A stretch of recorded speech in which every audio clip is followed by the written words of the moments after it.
What's up, everybody? Welcome to another Tuesday night Q&A Hangout. The last Tuesday night Q&A Hangout before we know the state of the Chiefs' 53-man roster. I believe roster cutdowns are 1 week away. So time is running out. We have one game left. That's against the Bears on Friday against the Bears at Arrowhead, rather. So we got one game left. We'll see what ends up happening with the outcome of that game. Can you stay healthy? That's I think the biggest hope out of everything is you just want players to stay healthy. They got really banged up, really beat up last game, and you played in Seattle. You were on turf. It was raining. FAU got jacked up. He's out for the season. He's on IR. You're thinking that's the worst case hamstring tear, strain, probably needs surgically repaired if that's actually what's going on. And he looked to be in a lot of pain, and he was helped to the locker room by 2 training staff. Couldn't put weight on that leg. So FAU is on IR for the season. Don't know what that means for next year, but he's out. Deion Bush is out. You've got other guys nursing injuries. Linebacker Jack Cochran is dealing with like a knee contusion. Nazeeh Johnson's dealing with a shoulder strain. You've got a couple different hamstrings. Safety Deion Bush is dealing with a hamstring. There's one other guy dealing with a hamstring. Jalen Royals is dealing with knee tendonitis. So you've got a handful of different guys. Cornerback Noel Williams came off of the concussion protocol, so he might be out there on Friday, which is good news. And so now the question is, who makes it? I'm going to pull up the injury list because it's annoying me there's one other person that's dealing with a hamstring that I just can't remember off the top of my head. Here we go. No, I was right. But here's the full list. Jack Cochran mentioned it.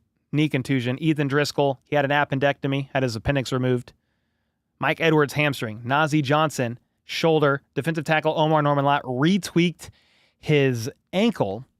It's a bit of a bummer with him because he's probably not going to be playing this week. And you can't help injuries. It's the biggest X factor in this entire equation of, you hope this player or that player comes on strong their rookie year, week 1, week 2, week 4, something coming out the gate swinging. Well, when Omar Norman-Lott's dealing with an ankle sprain of some sort, strain, retweaks it, further aggravates it last week, we'll see. It's not worth playing him on Friday. It's not worth playing him for sure. But the starters are going to be playing. We'll see who's ruled out, who is going to be playing. But I did a video today saying that there's kind of some under-the-radar good news going on with the Chiefs right now. Sometimes when you look at the injury report, guys, it's not always who is on it, but it's who's not on it. You know who I don't see on it? Hollywood Brown, Christian Fulton. These are guys that, Cole. Yeah, duh. Christian Fulton came off the PUP list. Hollywood Brown, he's getting better with his foot. But here's the thing. They are ramping these guys up and getting them ready. They're testing their body. They're seeing what Christian Fulton's knee can handle. They're seeing what Hollywood Brown's ankle can handle. Andy Reid said earlier this week that Hollywood Brown's going to start getting ramped up, and they're going to see how he responds. Well, if he didn't respond well, he's on here. He didn't practice today. Or he was a limited participant today, and you would have saw that from a beat reporter. They would have said, he was... And you don't know limited, full, you don't know any of that right now during this part of the season. You will during the regular season. They're mandated to report it. But this is some good news. Yes, you've got some other guys banged up, but you have Hollywood Brown trending in an upward direction. Key player for the wide receiver room. You then have Christian Fulton trending in the right direction. Very key player for the cornerback room. So I'm very excited about that. All in all, I feel like this offseason's gone pretty well for the Chiefs. They've addressed some areas of need. You brought back some players, re-signed a couple guys. Nick Bolton was one. You added Fulton. You brought in Tillery along the D-line because Wharton was gone. You did let Justin Reed walk. That's going to be a big question mark for me. It's just an unknown. You let Justin Reed walk, so how's that going to look? You just don't know until you get into some of these real games. And the safety room's a little bit banged up. I think Mike Edwards is the other guy. Yeah, he's dealing with a hamstring. And then when you have safety Dion Bush tearing his Achilles, you just got a couple things going on there. Then on offense, I feel pretty good. I feel pretty good overall. The biggest question mark for me and what I want to watch in this preseason game, and then I'll quit yapping, see what you guys have to say. But how does Kingsley Suamataia look at left guard this go-round? Don't want to overreact to 12 pass pro snaps, but he's had 3 bad losses, 25% loss rate. It's not overly concerning, but it is slightly concerning. Not that you lose a rep. Not all L's are created equal in the trenches. It's just not. Because Josh Simmons had a loss last game, and guess what? It still didn't affect Minshew in the pocket because he was able to, it was like a slow burn L. And then Creed Humphrey was able to pick that up at the very end. I'm talking about fast losses, like this quick. Boom, they're at the quarterback. Like Chris Jones style, how he makes guards look in the NFL. If Kingsley cannot show those, that's trending up in the right direction. Small sample size. He's never played guard before. We need to give him time. But I can relate with Chiefs fans who are concerned because of last year. Is it fair? I don't know. But last year we saw Kingsley have a bunch of fast losses, and then he got benched. You're seeing fast losses now as a guard. I'm not overly concerned. I think he can clean it up. Even Mitchell Schwartz isn't overly concerned. He thinks that can be cleaned up. So the concern level's not all the way up or anything like that, but it is like, hey, we need to monitor this Friday. We need to see when the starters are out there because Mahomes taking the field, guys. Kelsey's probably taking the field. A lot of the key starters are playing this Friday, not last week. They're playing this Friday. We need Mahomes protected. I don't want to see the Joe Burrow situation from yesterday. That was insane. Now, some of that was Joe Burrow's fault. He held the ball way too long. But you've got to protect your QB1, and that's the spot to watch. Sure, Josh Simmons. Let's watch him. Let's see how he does at the left tackle spot. But the bigger concern is Kingsley. We know what Creed does. Trey Smith, Jawan. Jawan Taylor's supposed to be healthy. Got his knee cleaned up in the offseason just like Fulton did. All in all, I'm excited. But you've got a week before roster cutdowns. 1 week. Jennifer with the gifted. Thank you so much. Kyle with the 25-month Red Beard tier renewal. Hadn't had anything awful happen since the last Zoom call, so I can safely say that my life is now heading in the right direction for me. Let's go, dude. That's what I'm talking about. Good. Glad to hear it. We just need the O-line to hold up and protect. Exactly, Matt. Are they playing a quarter? So I think Andy Reid will say they're playing a quarter. It really means 1 to 2 drives. Probably 2. Stanley Cole just killing it. Want to say thank you, brother, and your mods for getting us through this offseason. With the facts. Dude, Stanley, thank you, man. In the hot take realm that we live in, I want to try to keep shooting it straight. There's always the element or the balance of, well, you want to create a title and thumbnail that makes people intrigued enough to click. But if you get into my videos, I'm just going to shoot it straight like I see it and try to be, it's not always down the middle, but just present both sides. Here's what the clickbait artists are saying. The overpaid media pundits with some of the mainstream media. Here's what some of the fans are saying because they're freaking out. Here's probably what's the reality and somewhere in the middle. Am I batting 1,000% there? No. But what I try to do is present both sides and give you a little bit of my opinion along the way. So I'm glad to have you here. Thanks, Stanley, for the kind words. But we're almost here. I mean, it's really 2 weeks away, I think. 2 weeks and 3 days the Chiefs have a game. That's insane. Not next week, but the week after, the Chiefs will have a football game.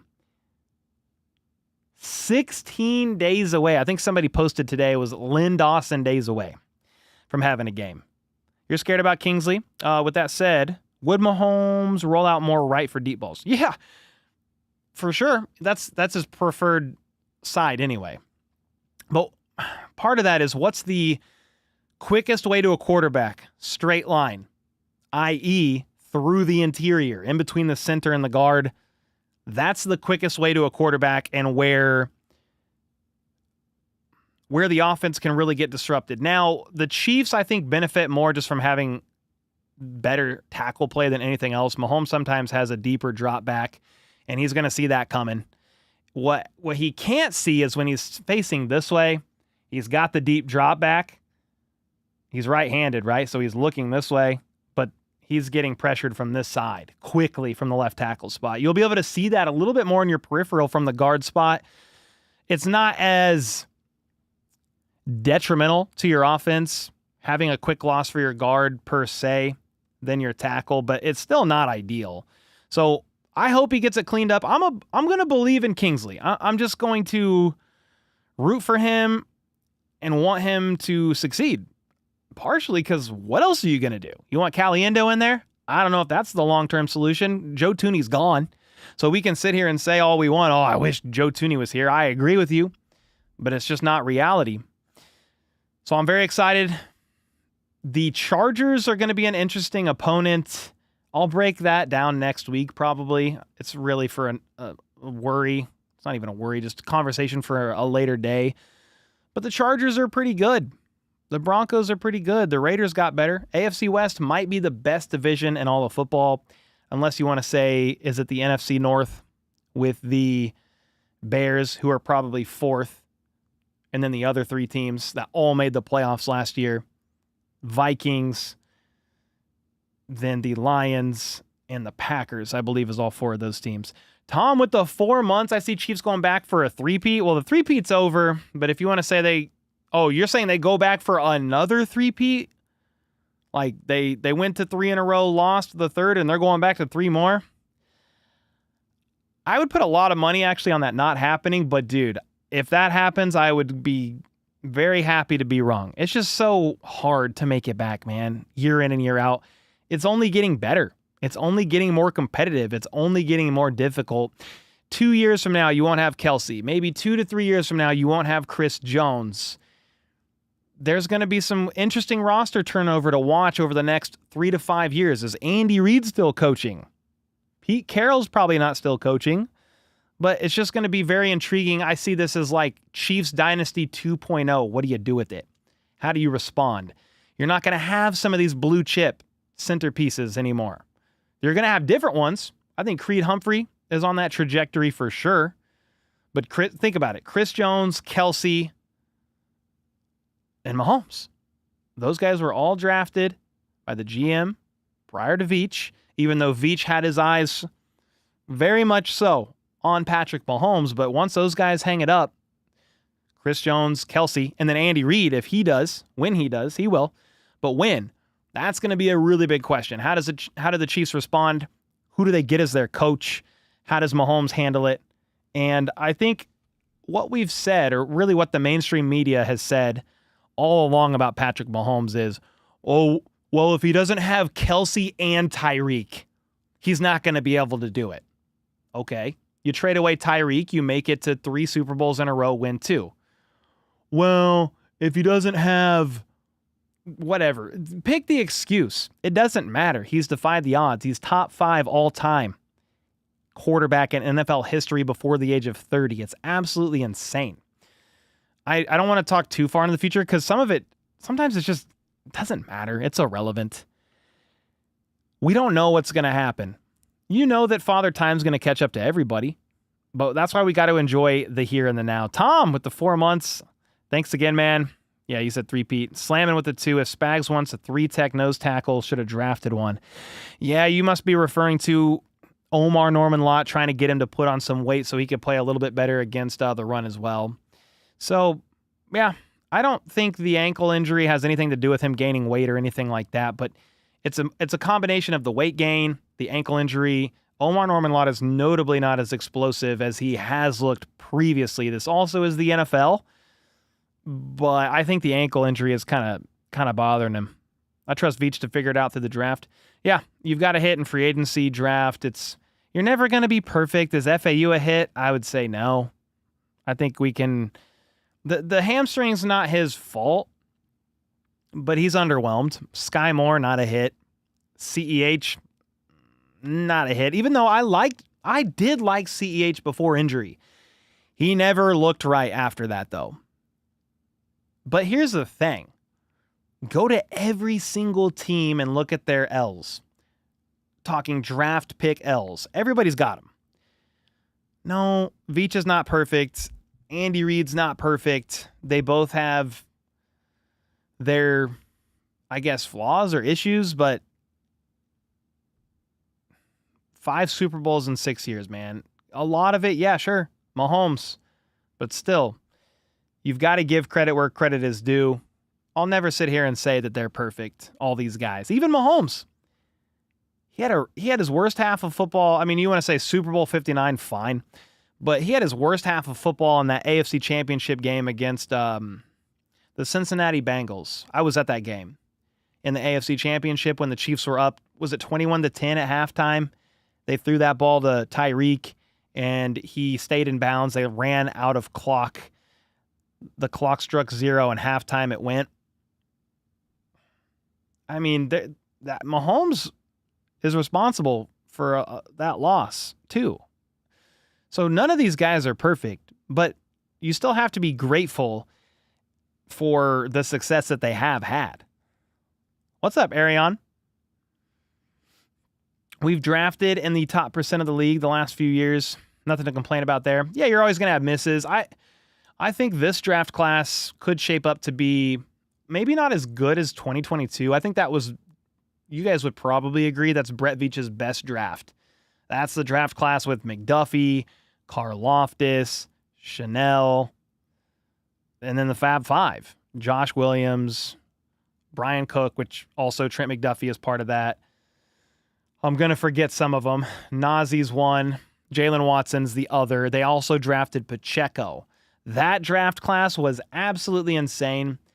This draft class, you need to give it time, but this could be either 1B to 2022 or just 2.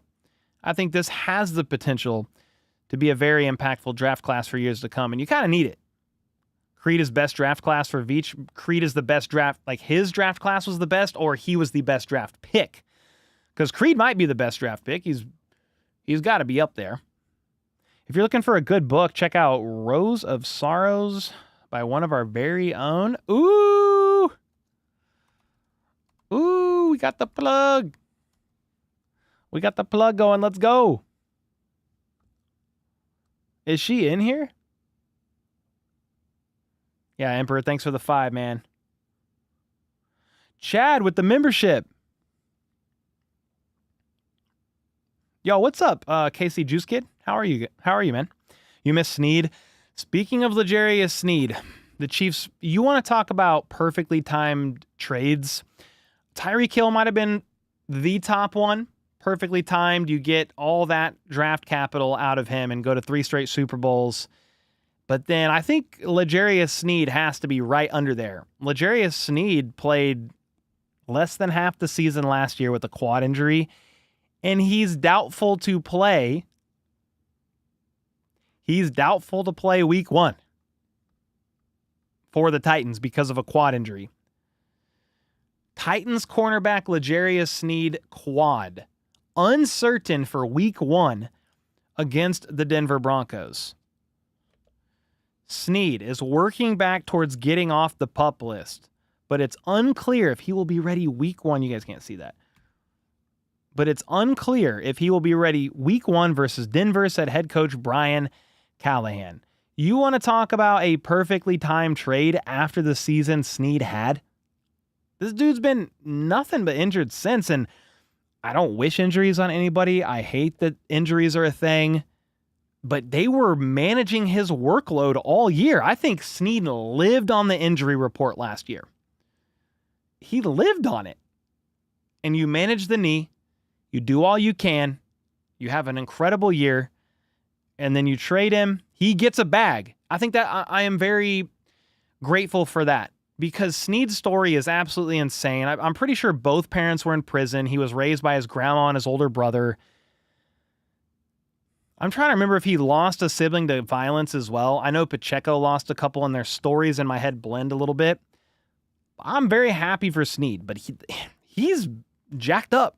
His body is jacked up, which is super unfortunate. I hope he can get out there some this year. Who could we target for edge in the free agency market with FAU down for the season? Yeah, so with FAU, he was going to be defensive end 5 on the roster. I mean, you have Karloftis, you have Dana, you have a Minihue, you've got Gelati that you just drafted. That's your top 4. So FAU was going to be 5. Now, you do have FAU went to IR. You have Janarius Robinson. What? Robinson. There it is. I was like not confident with the last name. You had Janarius and FAU go to IR within the last couple of weeks. You have Malik Herring. That's kind of who Spag said is your next man up today. There's some guys you could target.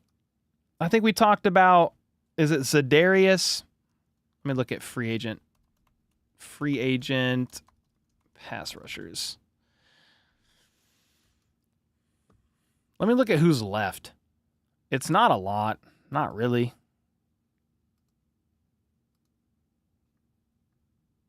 Let me get there.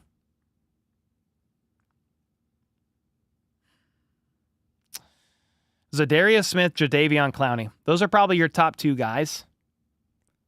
If you want to bring in one of them, okay. And I don't know their height, length, arm length, none of it to even be able to tell you off the top of my head, oh, that's a Spag prototype or not. None of those guys are perfect. They're older, which is why they're still available. But if you want to bring somebody in, won't complain. I'd kind of wonder if interior D-line is more of a need than edge or defensive end, even though they've had a couple guys go to IR. What do you guys think about that one? Chad, what's up, man? Thanks for the membership. Cora, are you in here? Where's Cora? The wheels were coming off Snead's knee even when he was in KC. Yeah, they were managing that. I had somebody let me know in confidence at the time, so I never said it. But I had somebody let me know before Snead was traded that his knee is... It was bad. His knee was not good. And the fact that you're able to trade him, and they got what did they get? A future third. It wasn't a third for that year. It was a third for the next year that I think they used for Noel Williams. And you traded up to go get Noel Williams with the 4th round pick that you got for trading Joe Tooney to the Bears. I'm rooting for Noel because there's a lot there with him if you look at the history of that pick and how they went to get him. What is our defensive tackle depth? I'll pull up the roster just so I can speak more confidently, and I can share. I'll share the screen with you because it would probably be more helpful than me rattling it off the top of my head anyway here. Interior depth, obviously, Chris Jones, Pennell, Tillery. Those are your 3 with Omar Norman Lott being drafted in the 2nd round. He's dealing with the ankle. So here's actually the depth that you're talking about. Fabian Lovett, Marlon Tuipulotu. Those are the 2 most likely guys to make a push for the 53-man roster if they want to go with 5. Fabian Lovett or Marlon Tuipulotu. 2 names to watch in this game on Friday. Keziah Izzard is another guy, but I think it's between these 2. I think it's really between these 2 guys right here. It's crazy. Nat Matlack and Owen Carney, you signed both of those guys over the last 2 weeks. That's your defensive end depth. BJ Thompson is on IR or the NFI. I can't remember what exactly they did with him there, but he was dealing with he had the seizure and flatlined during a meeting last summer. Not this one that we just had, the one before. And they brought him back, which is crazy, and he's alive. Blessing. Thank God, kind of a thing. But he's not playing either. Britt Lyons, what the heck with the 100 bomb? Oh, Britt with the 100 bomb and the 35-month Redbeard tier renewal. I'm so freaking excited for this year. Come on, man. Let's go. Neil, what's up, man? Knight with the... Okay, I'm skeptical of Omar Norman Lott. Ankle being a little tweaked, he won't be 100%. No, I think it's okay. If you're just skeptical if your reason for being skeptical is, I don't know if he was the right pick kind of a thing, I think we need to give him time. But if you're like, hey, I don't know that he's going to be 100% out there this year or early because of the ankle, I agree with you. He tweaked it early in training camp and tried to fight through it, clearly banged up, and then re-aggravated it maybe even more seriously. And when I say serious, use that in kind of air quotes. Use that in air quotes in the sense of, I have no knowledge of how serious the ankle is. I don't think he's going to go on IR or anything like that. But that ankle hurts. And when he's the guy that you're like, hey, this is going to be the guy you line up next to Chris Jones to help you win and rush the passer. He's got an explosive first step, but his ankle is jacked up. I mean, it's going to take a little bit of time to rest. So I am glad they're probably not playing him tomorrow. Anybody that's on the injury report for 2 or 3 days this week so far, I'm going to go ahead and rule out. Andy Reid will confirm it tomorrow. You could maybe say, well, there might be a couple of questionable guys, but I'm talking about these guys. It's a preseason game. I bet most of these guys, if not all of them, do not play. Jack Cochran, Ethan Driscoll, Mike Edwards, Najee Johnson, Omar Norman-Lott, and Jalen Royals. Jalen Royals dealing with swelling in his knee. Rest him. Najee Johnson, shoulder strain. Rest him. Omar Norman-Lott with the ankle retweak. Rest him. Mike Edwards with the hamstring. Rest him. Ethan Driscoll's not playing. He had an appendectomy. Jack Cochran, bone bruise, and it seems like a pretty bad one. So give these guys rest. Noel Williams, from what I understand, I think it was Matt Derrick of Chiefs Digest today. I was in his Q&A earlier for a little bit. He said that Noel was back and practicing, meaning he's off of concussion protocol. He's cleared concussion protocol and is being ramped up. So you might see, here's 3 people I really want to lock in. Well, 4. 3 people I really want to lock in on. I want to lock in on Noel Williams if he comes back clear from concussion protocol. See how he looks. Christian Fulton, if he plays, I think he might. They've been ramping him up, coming off of the PUP list with his knee. He had an off-season knee cleanup procedure. So 2 corners. I mean, if you want to throw a 3rd corner in there, let's watch Josh Williams. A lot of people, not everybody, but a lot of people have said, hey, we want Josh Williams to get more reps out there. We think he could be better, more consistent than Najee. So he's going to get another opportunity with Najee out. Najee didn't play long before he hurt his shoulder last week. So those are 3. I also want to see Hollywood Brown. I think he's trending towards being able to play some snaps this week. We'll see. If they're not 100% okay, confident with his ankle foot, they'll hold him out. But he's a guy that I want to see. And then obviously Kingsley Suamataia. We all want to see Kingsley Suamataia.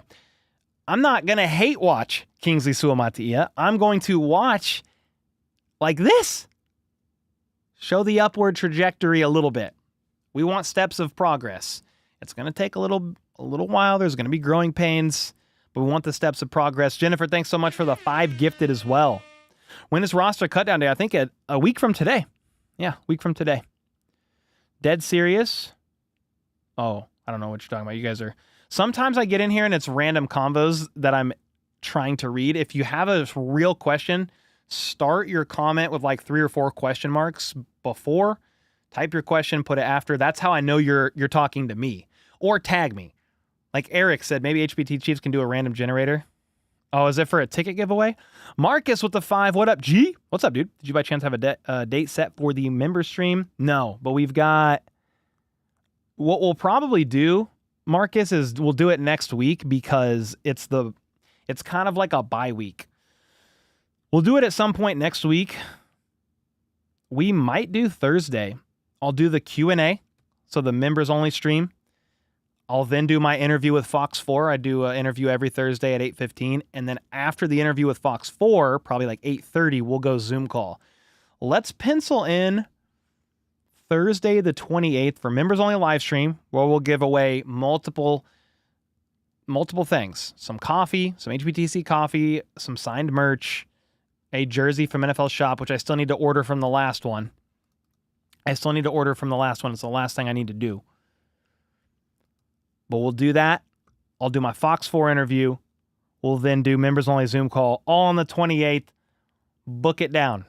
Mark it down. And then during the season, sometimes during a Thursday night football game is when we'll do it. What do you think about Bosa's preseason so far? What's up, Wheezy? Yeah. I think Jeffrey Bosa has been a big standout to me. It's not been like a ton of plays, but I think it's probably been 4 plays in particular. He's made more than that. But 4 plays in particular on defense against the run where you hand it off to the running back and he's there. He's like, what's up, dude? Tackles you for no gain or a loss. So I love what I see there. And then when you also think about the fact you're seeing Bosa that high IQ against the run, and he's also a converted safety, he's going to be a guy, in theory, that helps you in coverage too. How much will he do this year? I don't know. I think he's primarily special teams. He'll work in periodically or on a rotational basis on defense. If injuries hit the room, he could be another guy that works in too. But I like the future of Jeffrey Bosa. I like what I've seen. Dave Tobe spoke about him today and just kind of said, he shouted out 3 players on special teams, and I would love to get your guys' thoughts on the punt returner battle, the state of the wide receiver room, and what you think about it. Because at this point in time, we have one more game of preseason left, but I do think Nico Remigio is your guy. That's wide receiver 7. The Chiefs roll with 7 wide receivers. Tyquan Thornton is wide receiver 6. Rice is making the roster, not starting out suspended on the reserve suspended list like we thought would potentially happen. So it's Rice, Hollywood, Worthy, Royals, Juju, Thornton, Nico. I don't see anybody showing more promise as a punt returner than Nico, unless you want to say Sky Moore. We're not doing it, guys. I'm sorry. We're not doing it. Sky had 3 drops before the punt return, which was I was so excited for him when he housed 88 yards. A punt return up the left side. I couldn't believe it, actually. I was like, what? He had 3 drops before. Drop on offense, muffed kick, drop on offense, then housed a punt. We can't do this. We can't do Sky for wide receiver 7 over Nico. It is impossible. How? You can't. Nobody can justify it to me. I'm rooting for the guy. I hope he catches on somewhere else, but dude, no, come on, man. It has to be Nico. Some people said, well, hey, Jason Brownlee could be your wide receiver 7, and Nico's going to be overtaken by Brashard Smith as the punt returner because they're working him in on punts. He's super explosive. I just haven't seen it yet. Have you guys? I mean, Brashard Smith had 1 punt return where he caught it down the sideline. He had a spin move, got about 5-7 yards. It wasn't bad. He fair caught one game 1 preseason that he should have returned, said Dave Tobe. And then he muffed one out of bounds last week as well. So what are we thinking? Sky Moore should be released. Raiders pick him up. Hollywood is a wash. Well, based on Hollywood's contract, he's not going anywhere. That's for sure. How was Mike Caliendo better than Kingsley? If you're asking technical question of technique and all that, how is he better? I'm not going to be able to give that to you just because I'm not really a film junkie. I'm dangerous enough in the film room to watch. I've been doing this long enough to watch and be able to pick up on some stuff and kind of chart some wins, chart some losses. I also look at Seth Kaiser's Substack, Chief in the North newsletter. He does a lot of this for us, guys. If you're wanting film reviews, Seth Kaiser is going to be your guy. So I'm reading a lot of his articles, and I'll go look at the snaps he talks about on film and just like watch it. I don't know that Caliendo is going to give you, he might give you a more consistent floor right now than Kingsley. His ceiling is not higher than Kingsley's. And that's a what if, that's a potential. We don't know yet, but you have to give him time to figure that out with Kingsley. How else are they supposed to grow and get better? If they didn't play it in college, they didn't play it the first year in the league. They did play week 18 against the Broncos. I think I saw somewhere on Twitter today, he only gave up 1 pressure. I'm like, wow. He only gave up 1 pressure in the week 18 Broncos game? That's pretty impressive because the Broncos were playing their starters for a lot of the game. Brown another Tony? No, I mean, Hollywood Brown is a much more proven receiver than Tony if you look at his stats. If you look at his career stats, much more proven. But if you're saying, hey, is he another Tony, like recent with injuries and stuff like that? I mean, maybe. But there was other stuff about Tony, too. It was work ethic. It was other stuff that I haven't heard anybody talk about with Hollywood Brown. He's been dealing with this foot issue. He's had a foot issue in the past. Last year was a fluke thing. I mean, the sternoclavicular dislocation that hasn't happened to somebody since Tyreek Hill.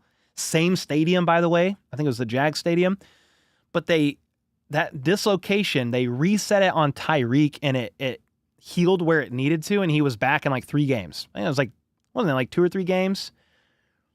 Hollywood's didn't heal after they set it. It didn't heal where it needed to be, so it had to be surgically set, and I don't know all that went into it, but it was a longer recovery process. That was more of a fluke year. I'm just going to root for Hollywood. I want him to stay healthy. I understand those of you who say, hey, I have some injury concerns about Hollywood. 100% get it. But let's see how he heals up with that ankle and foot, and we'll kind of go from there. Hey, these question marks are really helpful, by the way, so thank you for that. Yeah, that was very helpful. Cole, Worthy, Rice, Royals, Juju. Wait. Okay. This is Sam giving his wide receiver projection. You put money at Sky Moore goes to Green Bay? Really, why? I mean, I think they're kind of banged up. But okay, Worthy, Rice, Royals, Juju, Brownlee, Thornton, Remigio. There's your 7. Well, where's Hollywood? Are you saying Hollywood Brown goes on to IR? Or what are you saying? Why isn't he on your list? And the only reason I say that is if you look at Hollywood Brown's contract. It's not really a contract that you're going to move on from this year. It's only a 1-year deal. It's a $6.7 million cap hit. $6.5 million in dead money. You're just not going to do it. I think Brownlee could sneak onto the practice squad, and you could elevate him multiple games if you need somebody. That's just kind of where I'm at with Hollywood. If you leave him off, I can't, unless he's on IR, I can't figure out how he's not on the roster. Longest follower of the Chiefs, 1968, said Larry. That is freaking awesome, man. I love that. You might be the longest follower of the Chiefs in this chat for sure. I don't mean that as like a diss. I think that's awesome. You forgot Hollywood. Okay, so with Hollywood, Sam, who are you taking off? I think the writing on the wall for Brownlee is there. He was playing late into the 4th quarter. I understand game 1, they brought him out in that red zone package. He had that awesome 50-50 ball from Mahomes. They don't use that. They want speed. They want separation. They want timing. They want thrown to the open man. I love that touchdown. His stock went up after that catch, but last game he's playing late in the 4th quarter. He's playing as late as Nico Remigio, but Remigio is going to add that special teams value. He's your kick returner. He's your punt returner. He's your most consistent guy. Dave Tobe literally said today there's no job harder on special teams, or one of the hardest jobs on special teams, because I don't want to discredit kicker, punter, some of the other stuff, but one of the hardest jobs on special teams is a punt returner. You can't really practice for the punts you get in a real game. Like the jugs machine is too perfect. Punts in practice, there's not a lot of stress because you know you're not going to get lit up. I just punched for dramatic effect. But when you're in a real game, under the bright lights, the punt is up, you're looking up like this, you can't see. You can't see who's coming down. Full speed ahead. And you don't know. I think you could I've never been in this situation. Maybe in your peripheral you could see a little bit, but you're focused on the ball. So Tobe was just talking about it today. Being a good, dependent, reliable punt returner is not easy in the NFL. And that's why You have these return specialists that make rosters because it's not easy. And you need a dependable guy back there that could flip the outcome of a game. Sky Moore rookie year. How many did he muff, guys? 3, 4? It flips the outcome of the game. The Chiefs don't lose against the Indianapolis Colts there if Sky doesn't muff that punt in the red zone. But they had other opportunities to win the game. It's not just on him. But it didn't help, right?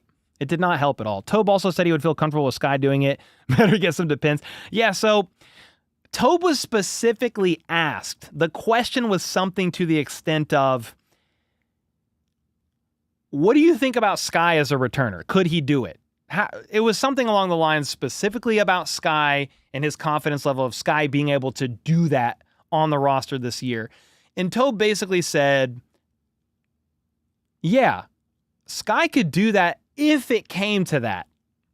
There's a couple of key things he said. He said, if it came to that. Then he said, I don't know if Sky is going to be on the roster, this roster or somebody else's roster. I think he will be or belongs on an NFL roster somewhere. But he does have reliable hands. He's one of the most reliable hands back in the punt room. He's gotten way better since his rookie year.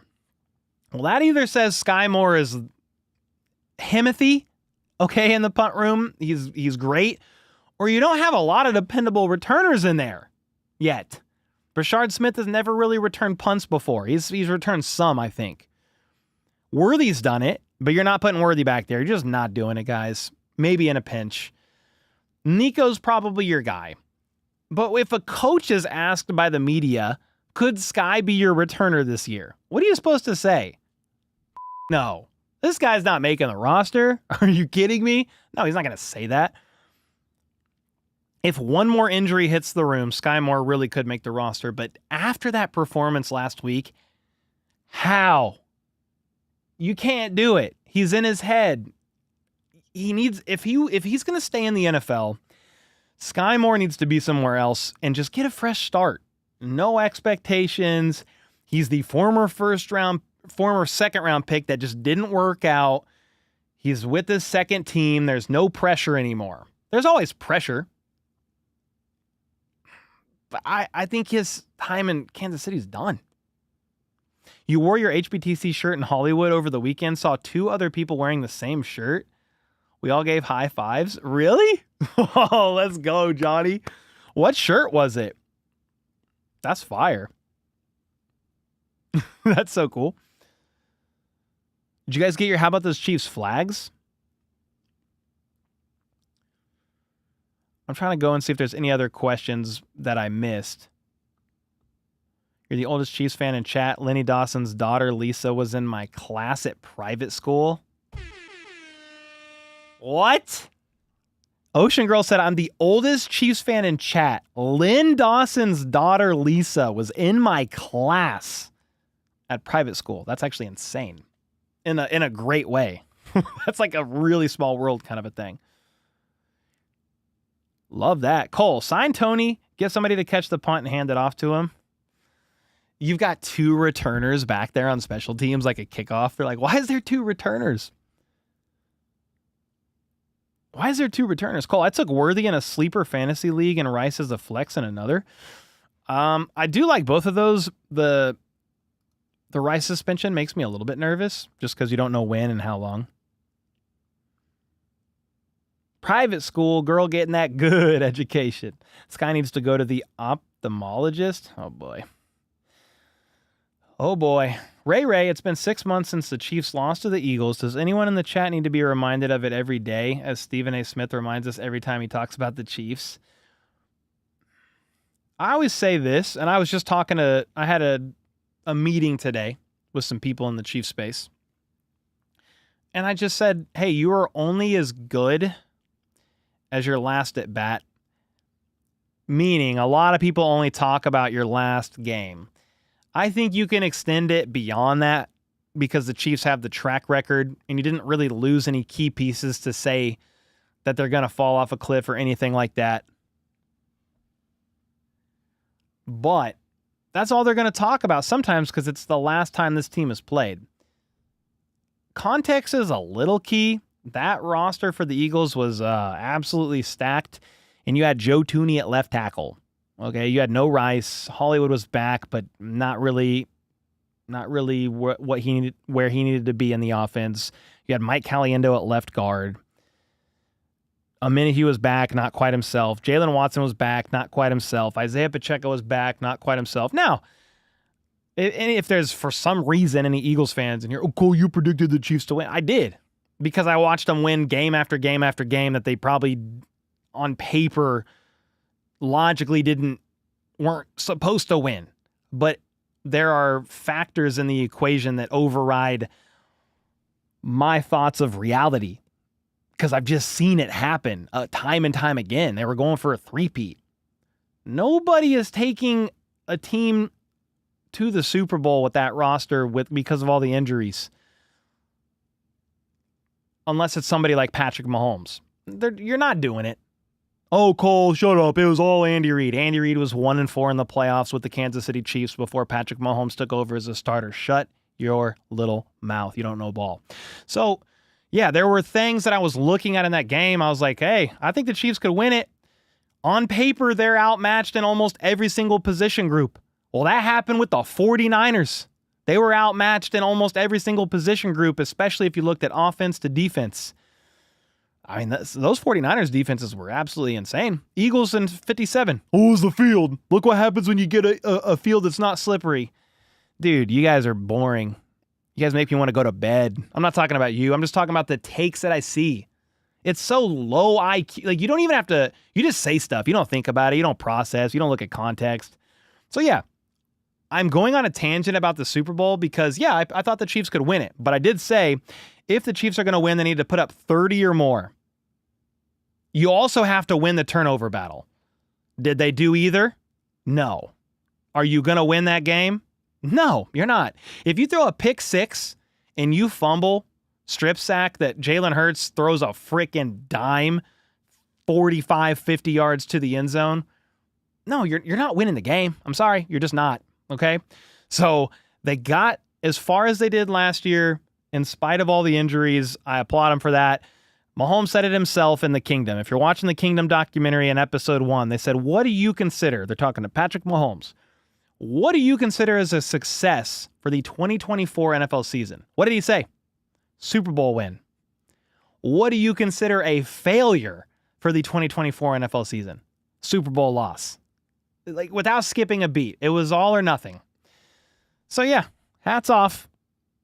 Stephen A. Smith is going to talk about it. All the talking heads are going to talk about it because it was the last game that was ever played that mattered. We're in preseason still. The Kingdom was so good, I need to get through it. Kelsey, what up? Cole, for being the perfect background for your evening workout. Let's go. All right, Kelsey, since you're listening, you need 10 extra push-ups. I don't know. Maybe 8.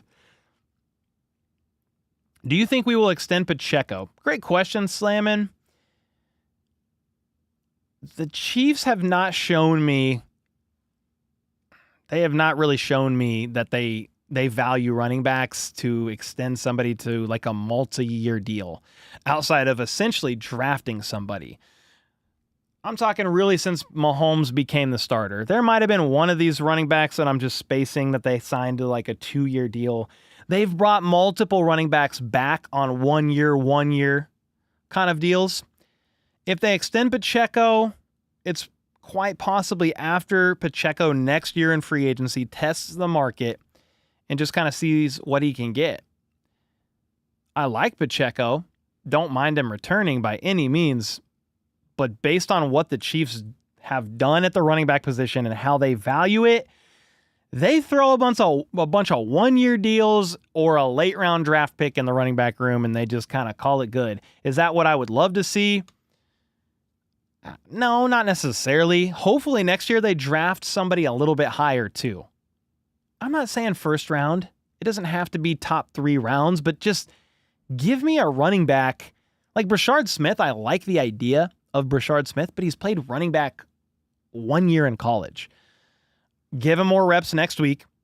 Let's get him some experience this year, and I think he is on the roster next year, and he's in the running back rotation. But give me somebody else too. And then you're going to need another couple one-year deals. Casey with the 10. What's up, man? Curious. Okay, how does just a hamstring strain get you on IR for the full season? And maybe it's just a slower start season until it gels with all the new faces, and then we peak later. Let's go. What's up, Casey? Well, thanks for the 10. Bottom half of your question first. I think it's not even part of your question. You just said, I think it could be a slower start season until it gels with all the new faces.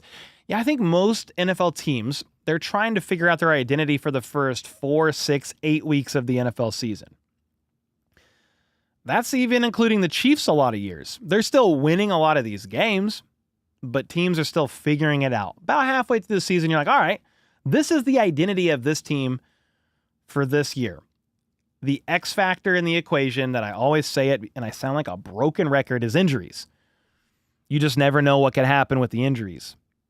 Now, the hamstring strain, if it's a full tear, it could put you out. I think Byron Pringle, maybe early in his career, it happened to him. Dak Prescott, it wasn't a full season, but it was over half. And then last year, think of this. He's on the roster right now, Elijah Mitchell. He did not play at all in 2024 with a serious hamstring injury.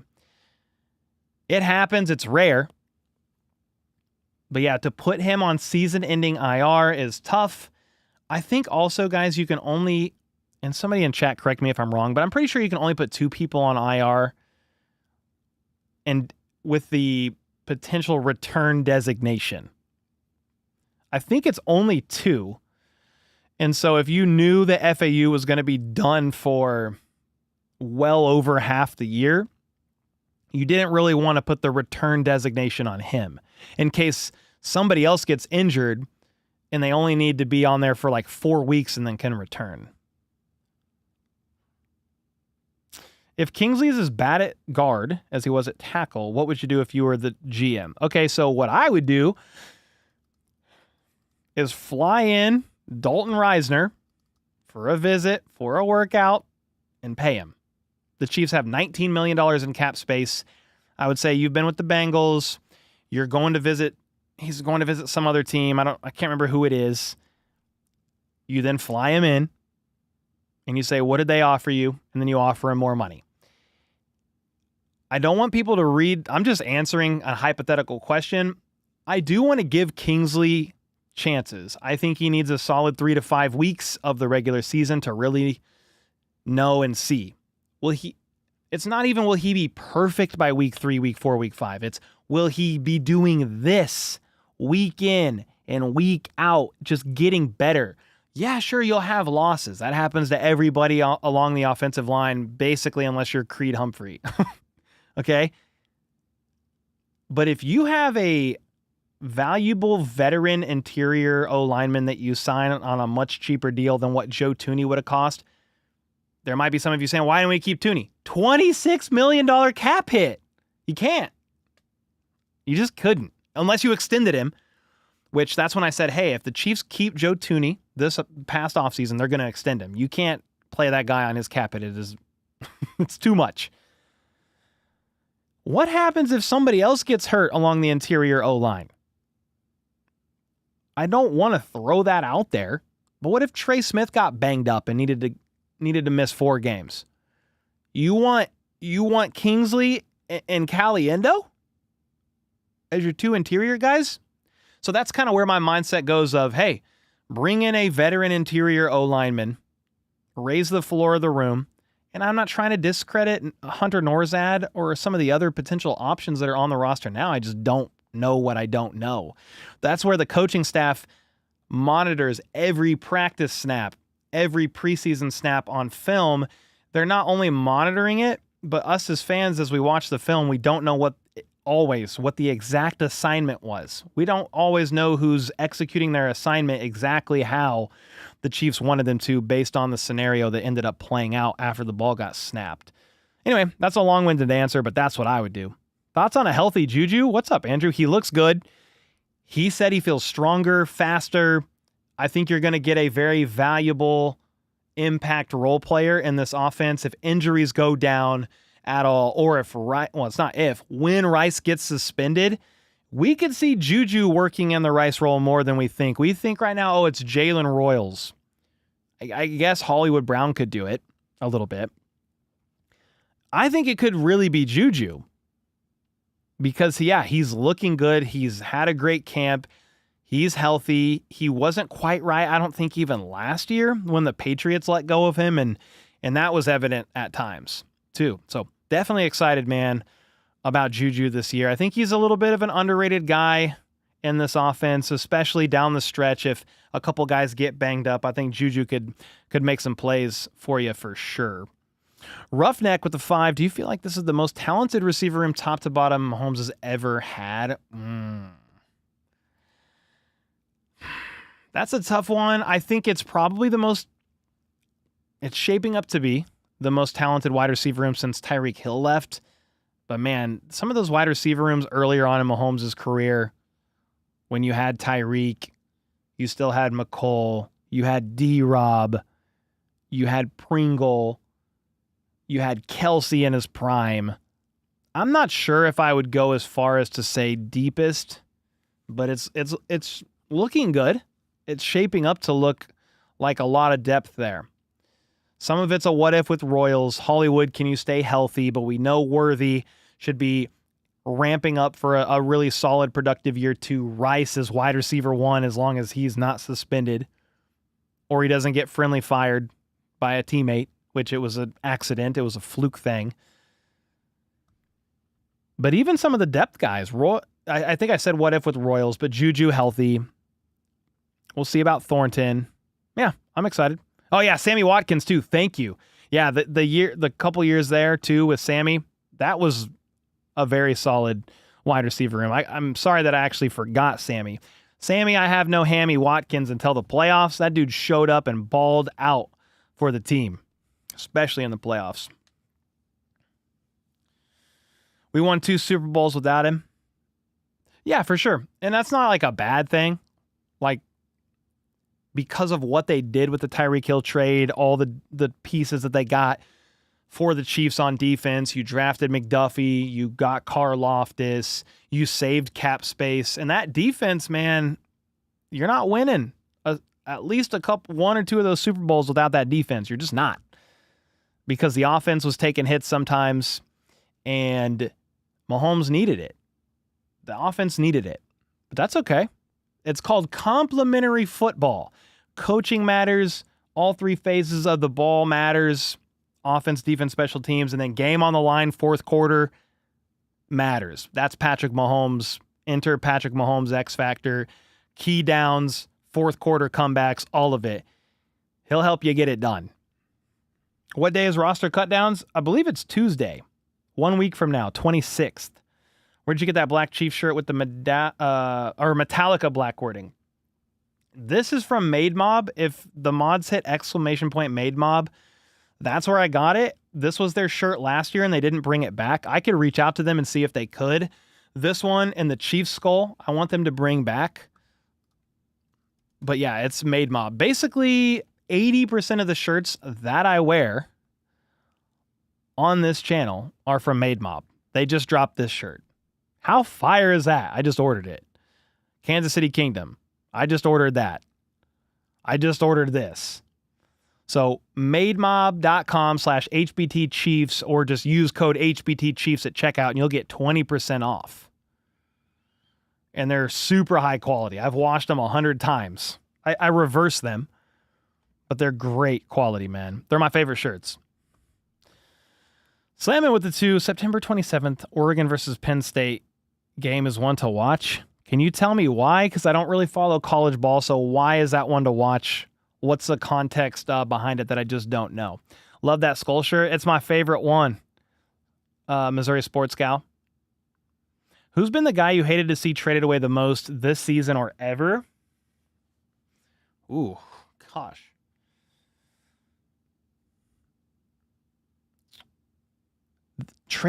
Who's that you hated to see traded away the most? I think initially was Tyreek Hill. Like, we were all freaking out about that one. We were were very, very shocked. I mean, you could go back over the years and there's some other guys for sure. But Tyreek recently, I didn't love seeing Joe Thuney, but I got it. I think what'll happen is if Kingsley plays at a serviceable level this year, we will not miss Joe Thuney as much. If Kingsley continues to struggle, we are really going to miss Joe Thuney. But let me know, guys, who is your player that got traded away that you hated to see the most? That's a very interesting question. Ninja with the 5. Do you think Nagy and Heck are coaching for their jobs this year? Okay, Matt Nagy and Andy Heck, are they coaching for their jobs this year? Also, with FAU being a bust, how do you evaluate his drafting acumen since 2018? Oh, you're talking about VIDS, maybe? Oh, man, these are some loaded questions. Ninja, thanks for the 5. Okay. I don't know if Nagy is necessarily job on the line guy this year. I say that and kind of like close my eyes because it's just opening up Pandora's box. I just think that Andy Reid runs the offense regardless of who is OC.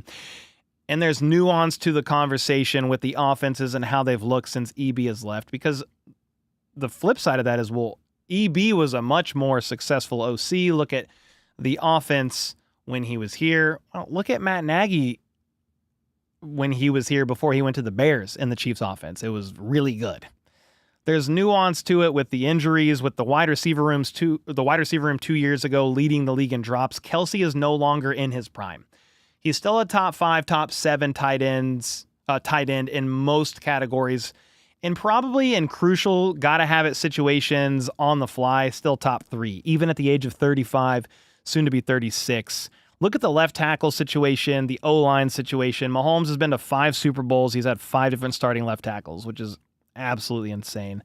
I don't know that Nagy's job is on the line, but I'm not a huge Nagy defender either. I think Andy Reid runs the offense regardless of who the OC is. If Nagy goes on to get another coaching job and they bring in somebody else as the OC, I'm not going to complain. I'm not. Andy Heck is a different question.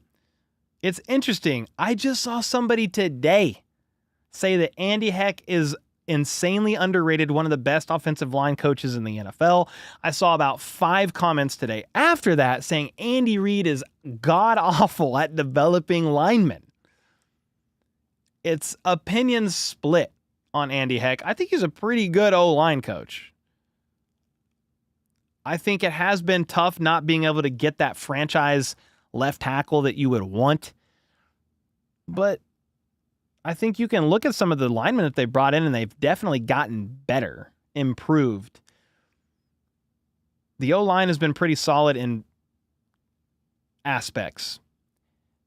You're paying a champagne tax with your O-line sometimes in the draft because you have to pick at the end of all these rounds, and all the elite guys or day one starters are gone in the draft before the Chiefs even get to draft a guy, unless he has a patellar tendon season-ending knee injury in Josh Simmons, and everybody says, no thank you, don't want anything to do with that guy, and the Chiefs risk it a little bit for the biscuit, and he exceeds everybody's odds, expectations, grinds, works hard, and he's going to be your day one starter his rookie year. Josh Simmons, exciting. I think that's plagued the Chiefs a little bit, but I understand the flip side. Well, there's plenty of examples throughout even recent NFL history of later draft picks that have been able to get developed, and they are quality starters in the NFL.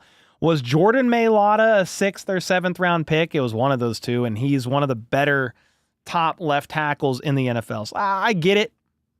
I don't know if they're coaching. I don't know if either of those guys are coaching for their jobs. You just made it to 3 Super Bowls in a row. If you make it even just to the conference championship again, I'm not really sure any coach is going to be fighting for their jobs after almost making it again to the Super Bowl. But we'll see. But with FAU being a bust, how do you evaluate, if you're saying Veach's drafting acumen? It's a really loaded question. He's gotten better.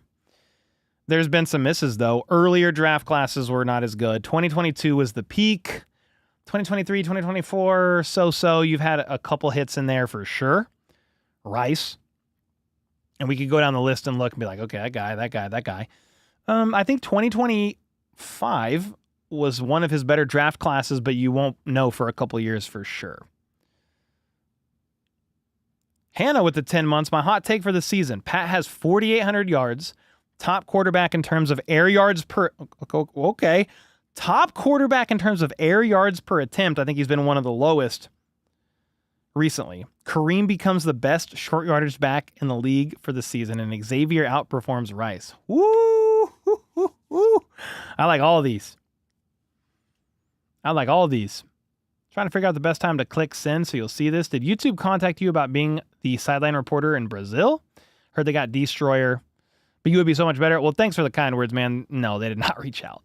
Destroying has a very massive fan base, a massive following. YouTube, not even just YouTube, NFL in general, they're very strategic about reaching out and getting people involved that have demographics that maybe aren't the core.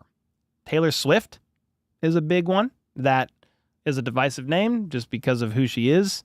But people that aren't Chiefs fans, some Chiefs fans maybe, they're annoyed sometimes because of how much Taylor Swift is shown in NFL games, which it's really not that much, dude. It's really not.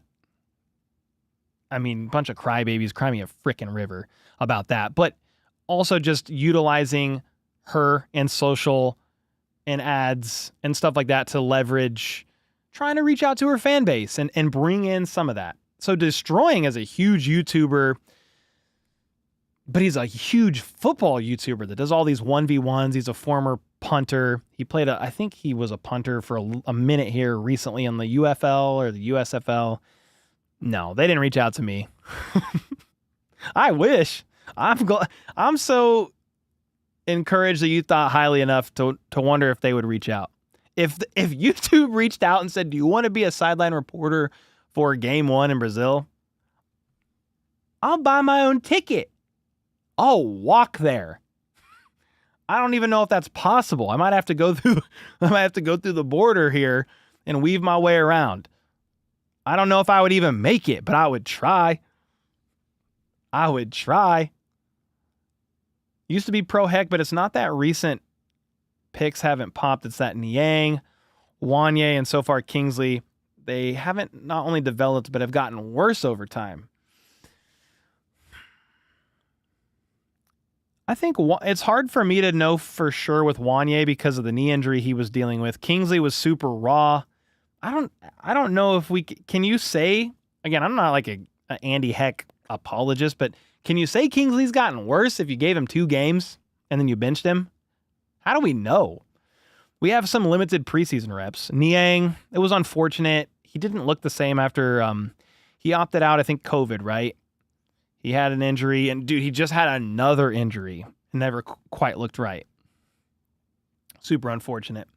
Do I live in KC? You're Parkville? Yeah, I live in like the Lee Summit area. Crimson. Dang, Cole, we all think you should be the main source of all football news nowadays. Well, I appreciate it. Pretty much if you're not a Chiefs fan, you probably don't think I should be the main source of football news. Although, if you watch my second channel, Cole Breaks the Huddle, I really try not to show bias. I have my tendencies, I have my thoughts, but if I'm talking about the Eagles, if I'm talking about the Bengals, if I'm talking about the Raiders, I'm not just going to throw in a ton of random jabs. I'm just going to try that channel. I'm just trying to give you the news. I'm trying to give you the updates and call it how I see it. So, yeah, I think I could do it, but if there is a hot take that I disagree with, I can't guarantee you that I will be quiet. I won't be a good little lad in class only listening to the teacher. It's not happening. Cool. They should bring you out to Pittsburgh to announce one of the draft picks. Sounds good. Bring me out. Let's go. Yo, Cole, tell the truth. Did you own Chinese throwing stars or nunchucks first? Nunchucks. I trained in Taekwondo for 12 years, guys. Nunchucks was my favorite weapon. It sounds insane to hear about, almost laughable, but dude, there was something about nunchucks and being able to, I don't even know what it was, but nunchucks was my favorite weapon. Cole, you should become Sky Moore's agent. Nah, I'm good. What? Nah, I'm good. Did you see Rich Eisen back on ESPN? I did see he had his return appearance after like 20 plus years, but I didn't watch the episode. Why is Juju fighting for a roster spot when he's been on the team for quite a bit before the Patriots? I don't think he's fighting for a roster spot personally. I think from a financial, monetary standpoint, you could move on from Juju. He's more like a vet min deal. You wouldn't lose a lot of money if you moved on from him. But I don't think he's fighting for a roster spot. I have him as a lock. Even though if I list him as 5th in the rotation, I don't think he's battling. No, I don't think he's battling at all. The locks for me right now, Rice, Worthy, Hollywood, Royals, Juju. They're all locks. There's no debate. They're making the 53. The two that I'm like, I don't know if they're 100% locks, but they're making my 53-man roster projection and a lot of yours is Tyquan Thornton and Nico Remigio as the team's returner. I don't think Juju's fighting for a spot. I think he's earned it.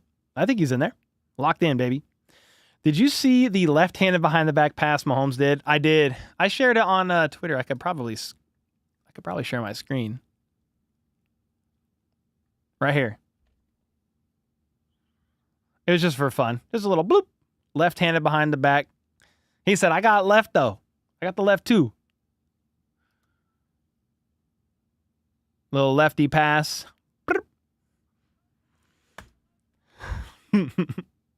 Yeah, I did see that. Pretty fun. Jennifer, thanks so much for the 15 bomb. I didn't even realize you asked for the question with the 15 bomb. Holy smokes.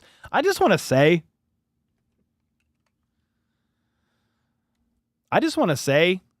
that I'm so excited for the football season, guys. It's every year, but the offseason this year felt like it was forever. It felt like it was forever. I'm waiting and waiting and waiting for football. And we're finally here. The Chiefs play in 16 days. I think the season opener is in 15. I might even stream that game. I don't know. I'm just so excited for football to actually be here.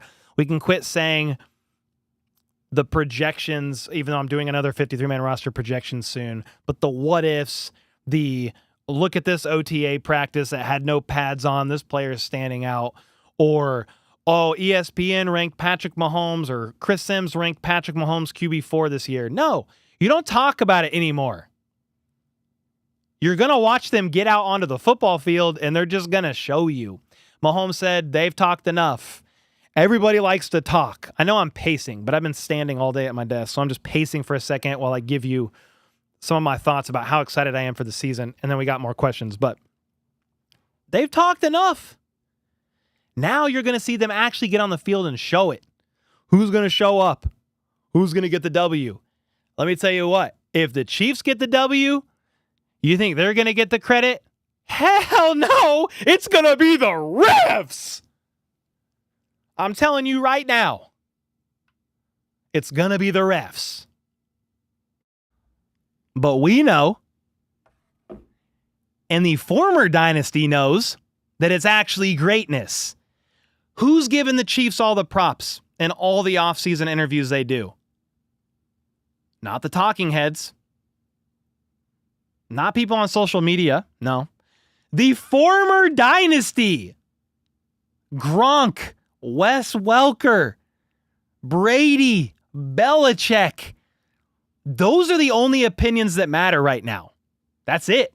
They're the only ones that have climbed the mountaintop multiple times and saw sustained success. Everything else is irrelevant noise. That's why we're getting ready for the football season, because it's gonna you're either gonna show up or you're going to the bed. That's it. I can't wait. Woo! I'm so excited, man. Cole, you need a zebra stripe shirt with the Chiefs logo to trigger all the haters. I do have a referee shirt that I'm going to wear. I have let me see. Can I send it? I have a referee shirt on my phone that I took. I went out on a day off recently, and it was for my skits. It was for my skits when, I did like the ref chats with like the AFC West stuff. And I took a picture of me in the ref uniform saying it was my favorite Chiefs jersey. Where is this thing? If I can find it in the next 5 seconds, I'm going to show you. If I can't, you're just going to have to take my word for it. But it was one of the funniest things. Don't know where it is. I'll find it one day. But I'm going to wear it for a game. You guys are going to help me pick the game. And I'm going to wear a ref's jersey to troll everybody. I'm going to do it.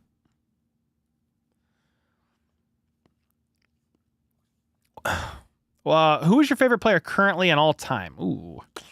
Current player is going to be probably Mahomes. I know that's... If you want me to go outside of the top three, Mahomes, Kelsey, Chris Jones, that's on the Chiefs? I'm trying to think of an interesting one. I mean, Worthy's up there. But let me think of maybe a McDuffie. I mean, those are a couple. All time, Derek Thomas. It's not a debate. Derek Thomas, my favorite Chiefs player of all time. That's what we watched growing up and cheered on every Sunday. I swear, said Hannah with the 5. If Sky Moore makes the 53-man roster, I will shave my head during a monthly member Zoom call. Please just say no, Andy Reid. I don't think it's going to happen. Here's the only way that it happens and why I don't love absolutes. If 1 or 2 more injuries happen before cutdown day in a week, he's going to make it, potentially, if it was somebody higher than him on the pecking order. You don't have hair? I said I would shave my beard. I think, is what I said. Thanks for going all out on your way to answer my question. Really appreciate it. Heck yeah, Worthy. Thanks for being here, man. Hey, Cole, when you have the ref shirt on, throw flags every time the other team commits a penalty that doesn't get called. I got flags. Hey, we can have some fun with it. We can for sure have some fun with it. Ooh, yours is Rashid? That's a good one. Has to be the Bills game. That's a good one. Here's the other thing. I'm going to become an absolute meme if the Chiefs lose the game that I wear a referee outfit with. Oh, I will become a meme, but I'll become a meme for the cause. It's fine. What's up, Duchess? Hi, Cole. Hope you and your family have been good. Yeah, Savage, we've been doing really good. Today is actually my daughter's 9th birthday, Maddie. We celebrated her birthday on Sunday. I also spent this morning with her and had breakfast with her, and I'm taking her out to Chick-fil-A another day real soon. But time flies. Kids are in school. They just started this week. And yeah, the family's doing really well. Just time is flying. I have no hair. I have one daughter that's almost 10. My other one's going to be 6 soon. It's crazy. Yours is Worthy. Nice. What's Sky's contract look like in terms of trading, releasing? Unsure how that works. Yeah, so he's on the last year of his rookie deal, and you can trade him. He's not expensive, but I just don't think he has any value. I'll pull up his contract, but you can easily move on from him. So it's a base salary of $1.5 million, but it's not all about the base. No treble. You want to look at the dead money. You're only going to be out $460,000 to move on from Sky this year, essentially. So he's got a $2 million cap hit, which is another reason why I don't think he makes the roster. Is Sky Moore worth double Juju's cap hit? Or close to double? No, it's not. Sorry. It's just not. It didn't work out. I wish him the best wherever he ends up going.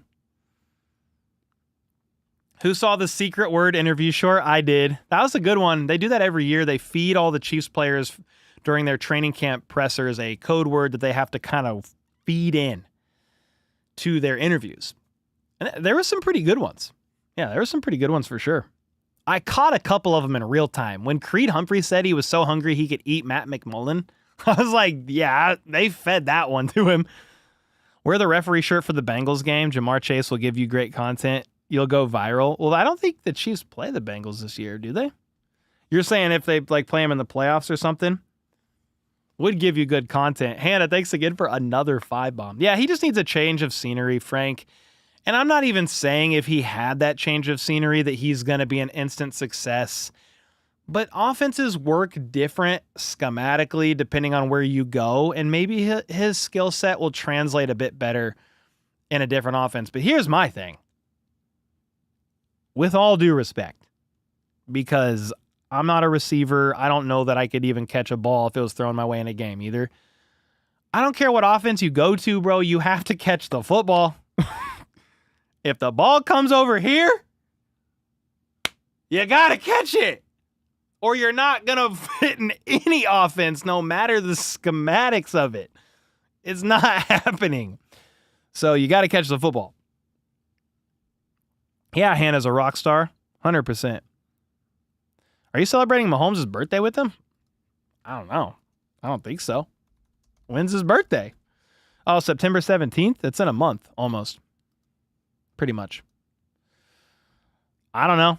If you guys remind me, we'll drink a beer for his birthday. He turns 30. That's a big deal. Yeah. Hannah said Sky's not going to be, essentially, she said it in her own words. She's more blunt. But she basically said Sky's not going to have value until he gets over the mental block. I agree. You've got to figure that out. They're opening 1587 Prime on his birthday. I didn't know that, but that's freaking awesome. I think we'll go. Me and my wife will go. I'll bring Danny, but I think we have to sign up for the wait list, and I'm way behind. Yeah, that's pretty cool. That's why people scream trade him. He has very little value as a wide receiver because he can't catch. Yeah, I don't think he has value in a trade right now.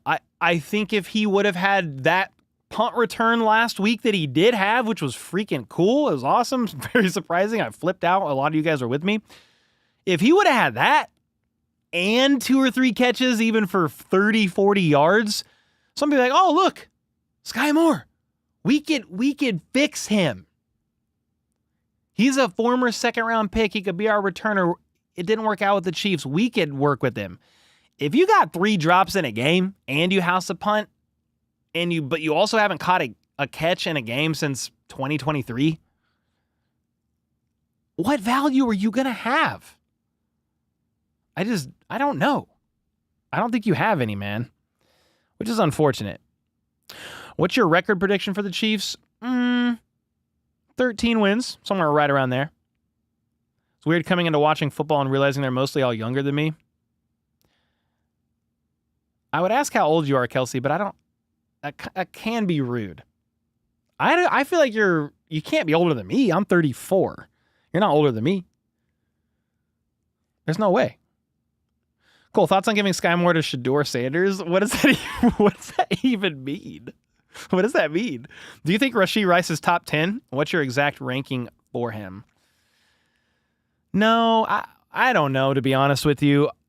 I think he was on trajectory last year to be a top 10 receiver in the NFL. I don't know if I could put him top 10 right now, but I think he's wide receiver 1 for the Chiefs, and he's a very valuable receiver in this Chiefs offense for sure. If he keeps, without skipping a beat, it's just going as nuclear as he started out last year, I think he can be within that top 10 conversation, but that's a very crowded conversation. I mean, you could name some of the top ones right now. Could name Justin Jefferson, Jamar Chase. Puka's got to be up there. I mean, I could start going down the list and looking. I don't even know if Tyreek Hill's in the top 10 anymore. It's a very competitive room. It'll be hard. But he's got to be up there. You're 29? Yeah. I was like, you're not older than me. I'm not that old either, but I'm just like, you're not older than me.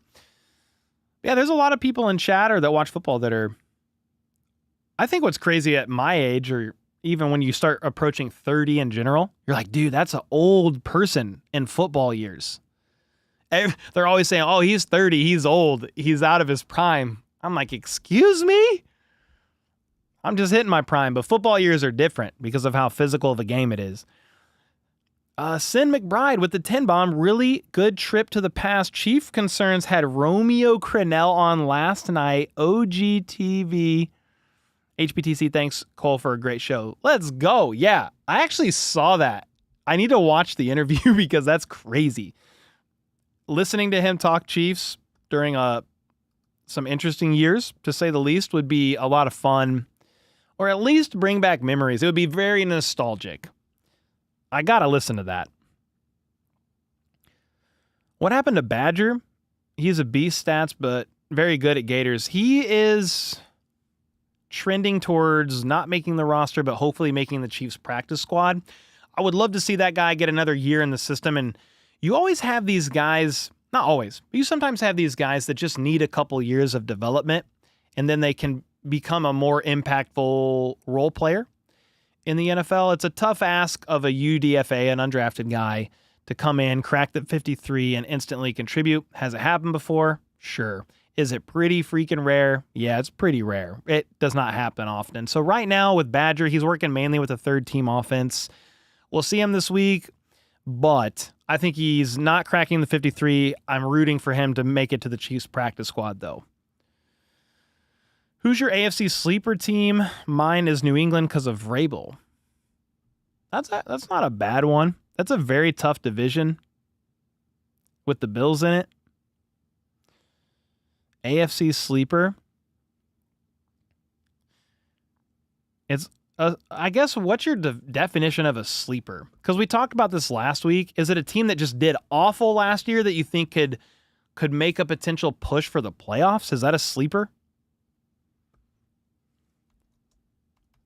If that's your definition of a sleeper, a team that had like a bad record last year. So the Patriots were 4-13, the Browns were 3-14, the Titans were 3-14, the Jags were 4-13, the Raiders were 4-13.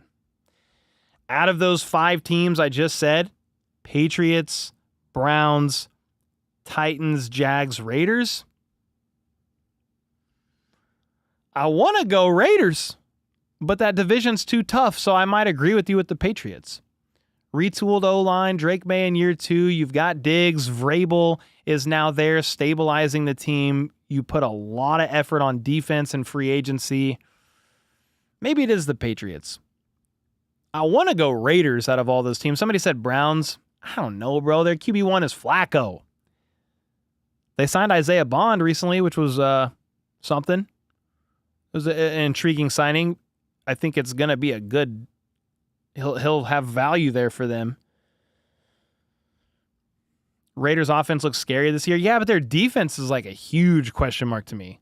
Name one player on the Raiders defense right now that's not Max Crosby. Go ahead and name one right now. Go ahead and tell me. But yeah, on their offense, you traded for Geno. That's a definite upgrade. You have Brock Bowers. You have Ashton Genty, Jacoby Myers. EME said, you got me there. That's what I'm saying. I think their defense is a little bit of a concern to me. If we pulled up their depth chart and I read names, you would recognize a couple.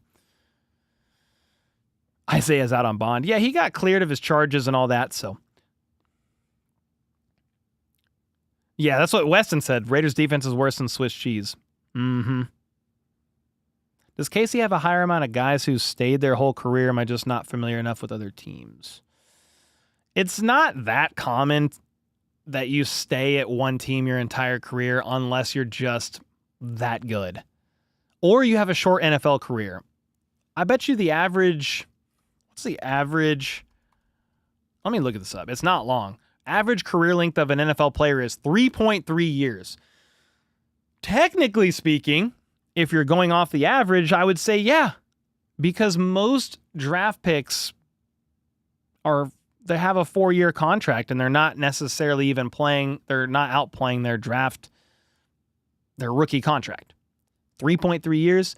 But if you see a player that's playing 6, 8, 10, 12 years in the NFL for one team, they are a franchise player, a elite, all-star, first ballot Hall of Famer. That's Kelsey, Chris Jones, Mahomes. You could go down the line looking at other teams, same thing. Yeah, same thing. What's up, Britt? You're going to the Raiders game in January with your brother. Did you say you were going this year? I do want to go to a game. I'm not sure which one, but that might be a fun one. Hopefully the Chiefs are resting their starters, though, which might not be as fun, but that means they would have the first seed locked up in the AFC. Super Bowl prediction with the score? I don't know if I... Oh, man. I'm going to go... Super Bowl prediction with score. Jeez, okay. Let's go... Chiefs? Just have to do that. If it's not the Chiefs, it's going to be the Bills or the Ravens probably in the AFC. But let's go Chiefs. And for NFC... I mean, man, the Eagles are probably favorites to make it back. That would be so boring for everybody else.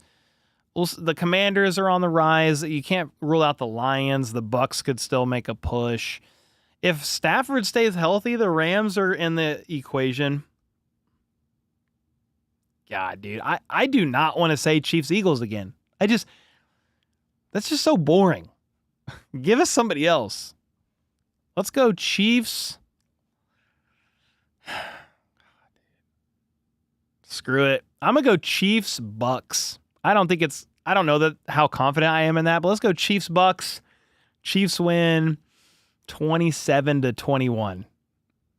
I know that's a random score too, but I like the Bucks a lot. Baker Mayfield, top 10 QB. You've got Mike Evans. You drafted Emeka Egbuka. Hopefully, Chris Godwin returns back from the ankle. You have Cade Otton, Rashad White in the backfield. And then who's their other running back? Rashad White and I can't remember the other guy's name, but somebody in chat would know it. I just think that's a very, very powerful offense.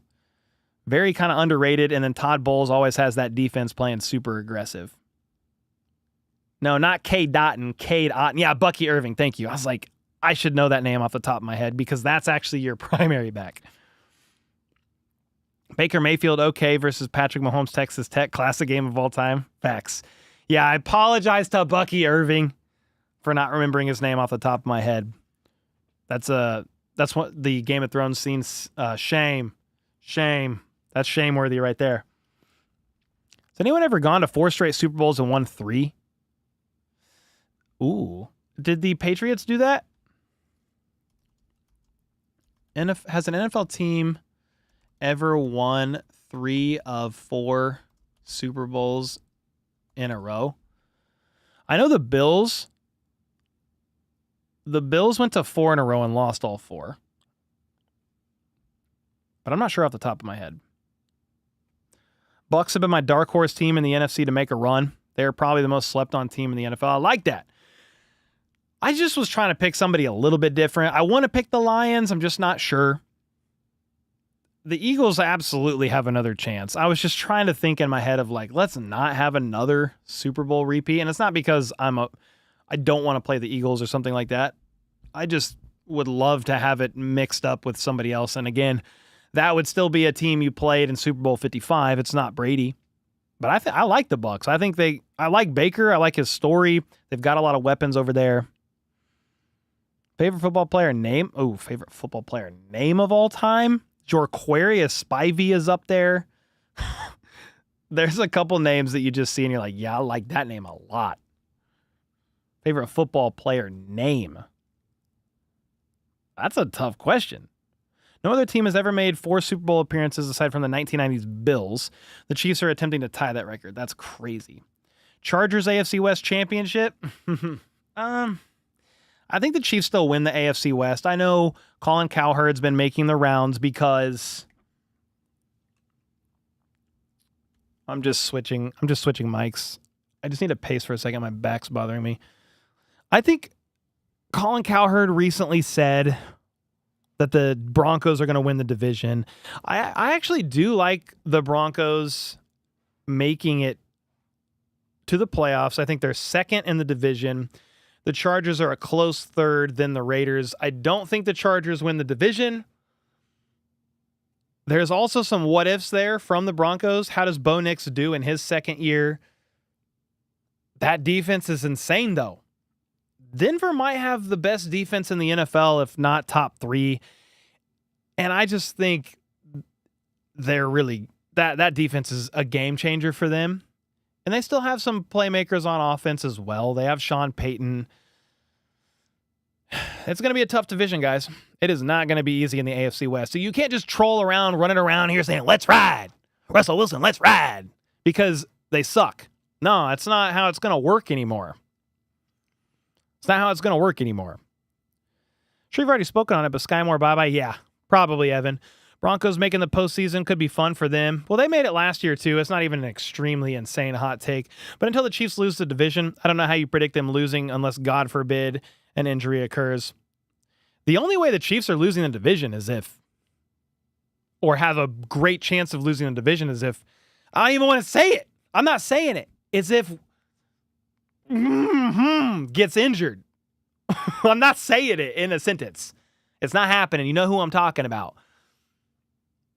There's only one player that could get hurt on this roster that would then basically, you would say, okay, the Chiefs are probably not winning this division. If that person was out for a long time.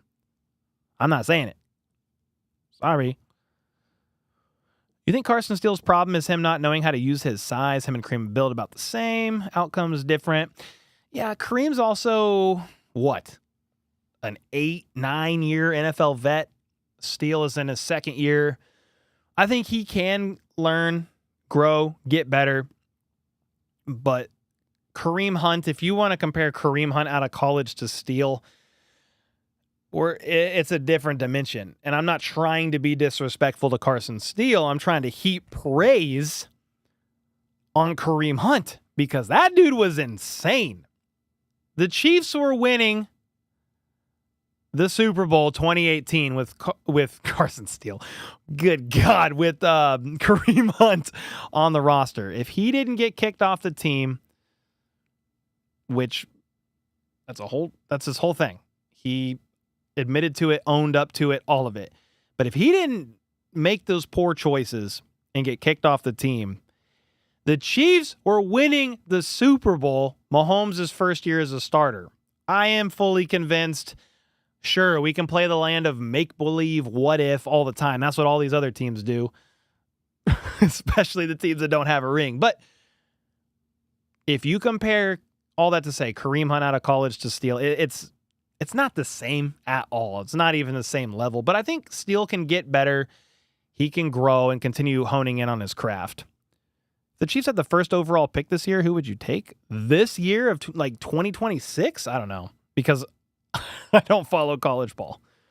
I play catch up on the draft for 3 months and cram before it happens. Cole, if Sky Moore doesn't make the 53, can we please ban his name from being mentioned? No, probably won't ban his name, but there won't be a lot to talk about with him unless maybe he makes it to another team. Here's my thing. If Sky Moore makes some other team's roster and has a cool season, like I'll just root for him. Losing Kareem was incredibly disappointed, but it was warranted. 1,000%. Did it also affect the Chiefs' offense? Yeah, for sure.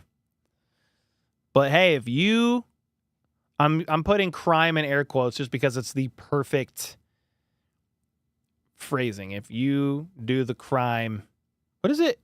You do the crime, you do the time, and that quote unquote crime, which I don't think he was ever officially charged with, is why I'm putting it in air quotes. But that mistake, not even a mistake, that poor choice, poor decision led to him doing time. It might be worse than prison. I don't know. He did time with the Cleveland Browns. Is that worse than prison? It might be. It might be worse than prison. I'm not sure. But he spent a lot of time away from the Kansas City Chiefs. Yeah, major impact on the offense for sure, because they lost Kareem in November, sometime in November.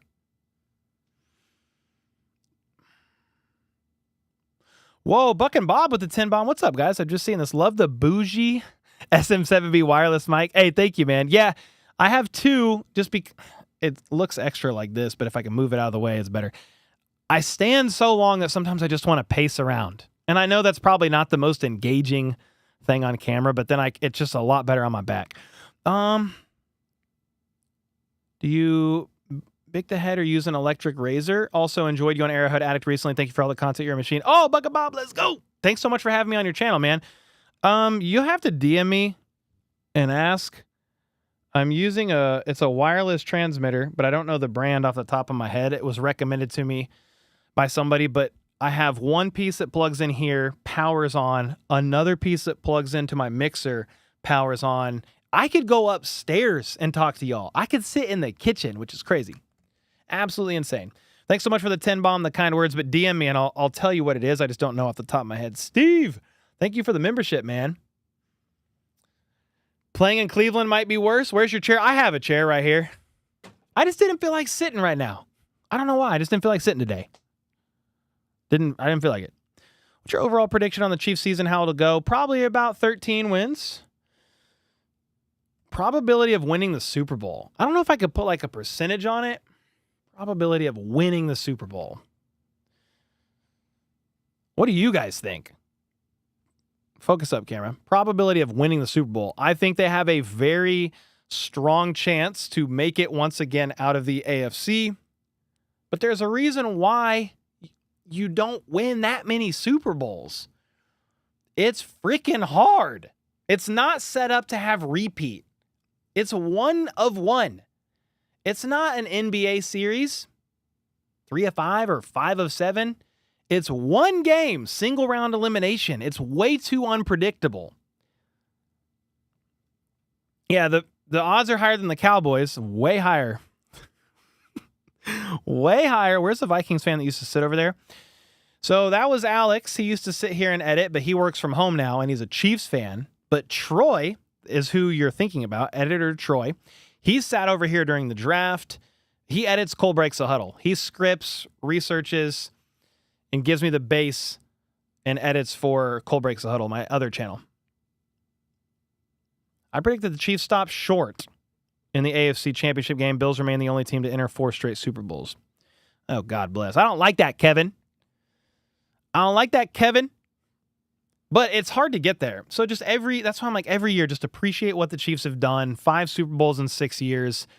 Some insane stuff, right?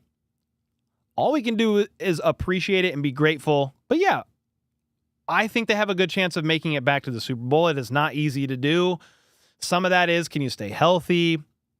And then the other aspect is, like, what happens if Lamar Jackson remembers how to play football in the playoffs? He's one of the best quarterbacks I've ever seen in the regular season. Ever. He just, like, forgets how to play football in the playoffs. I might be able to QB out there. I'm just kidding. He's not that bad. But it's just 1, 2, 3 bad decisions. Can you arise to the occasion, the pressure, and not fold like a lawn chair in the Walmart parking lot? Can you do it? If you can't do it, the Chiefs are going to take advantage of it, and you're donezo. You're going home. Cancun on 3. 1, 2, 3. Cancun! That's you. So, yeah, there's definitely other teams in the AFC that can make it. All the Bills fans want to say, Dalton Kincaid, drop that pass. Josh Allen got on 3rd down by Spags, or 4th and 5, I think is what it was.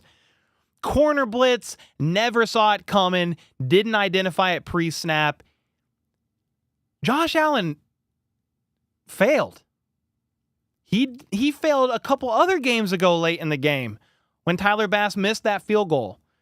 You score a touchdown, it could be a different outcome. Yes, sometimes it is the Bills' defense. 13-second game, what else is Josh Allen supposed to do? But when the game is on the line, when the pressure is brightest, when you're in the playoffs, you're expected to deliver. You're expected to make it happen, and you're going against Spags in that defense. Or on the other side is Patrick Mahomes. In that offense, nobody has more fourth quarter game-winning drives since he became a starter than Patrick Mahomes. Nobody. That's my thought behind it all. The Chiefs are going back until they show me otherwise. Unless Mahomes has his worst half of football ever in the second half of the AFC Championship game against the Cincinnati Bengals. Did he have a concussion in that game? I don't know what happened. That's what it's going to take. You just have to show up when the game's on the line, or you have to have some insane thing play out like that. But when the Chiefs have made 5 Super Bowls in 6 years, 7 straight AFC championships, or whatever it is, I'm just going to say the Chiefs are making it back until they prove me otherwise. That's it. It's just data. It's just data. Crazy there's so many guys on the Chiefs that don't know anything other than Super Bowl. Yeah, it is crazy. The draft picks. All the draft picks from 2022 or 3, whatever it is, they'd only ever been in a Super Bowl. They'd never even lost a playoff game. I know it's 10 o'clock. I'm going insane. I'm just all amped up on not even Mountain Dew. I haven't even had a sip of water since I turned the stream on. Buck and Bob with 8 months. It was a separate question in there. I meant your head. Oh. I was like, bro, I don't know what you're asking. I just use a Gillette with the blades that come off and you put on another one. That's what I use. I have not tried Taco Villa since we last talked about it, but you guys are like the biggest believers of Taco Villa. We should just go there is what we should do. We should just go there for lunch sometime. If you come to the Lee Summit one, let's do it. I'm down. Simply Complex with the 23 months. HBTC sponsored by Facts. I don't know why I was. Yeah, somebody said Cole's crashing out. Cole's crashing out. I'm just excited for football, guys. I hope you guys are excited for football because we've had to listen.